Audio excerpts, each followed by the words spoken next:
তো আজকে পাকা টমেটোর চাটনি তৈরি করছি, আর এই জন্য প্রথমেই পাকা টমেটো ছোট ছোট টুকরো করে কেটে নিয়েছি, আর নিয়েছি খেজুর, কিশমিশ আর একটু তেঁতুলের পাল্প। এই দিয়েই চাটনি তৈরি করব।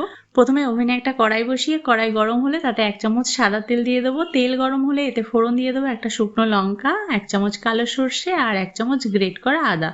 ফোড়নটা একটু নাড়াচাড়া করে নিয়ে কেটে রাখা টমেটো দেবো। টমেটো একটু নাড়াচাড়া করে নিয়ে স্বাদ মতো একটু লবণ দেবো। লবণ দিয়ে ভালো করে মিশিয়ে নিয়ে 5 মিনিটের জন্য ঢাকা দেবো।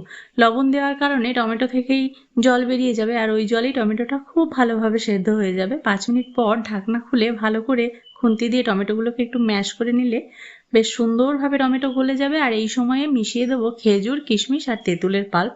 সবকিছু ভালো করে মিশিয়ে নিয়ে এবার মিষ্টির জন্য চিনি অ্যাড করব। আর এই চিনিটা কিন্তু স্বাদ অনুযায়ী দিতে হবে। যারা একটু টক খেতে পছন্দ করে কম চিনি দেবে, আর একটু বেশি মিষ্টি খেতে পছন্দ করলে একটু বেশি চিনি দিতে হবে। ব্যাস, শেষ পাতে টমেটো চাটনি রেডি।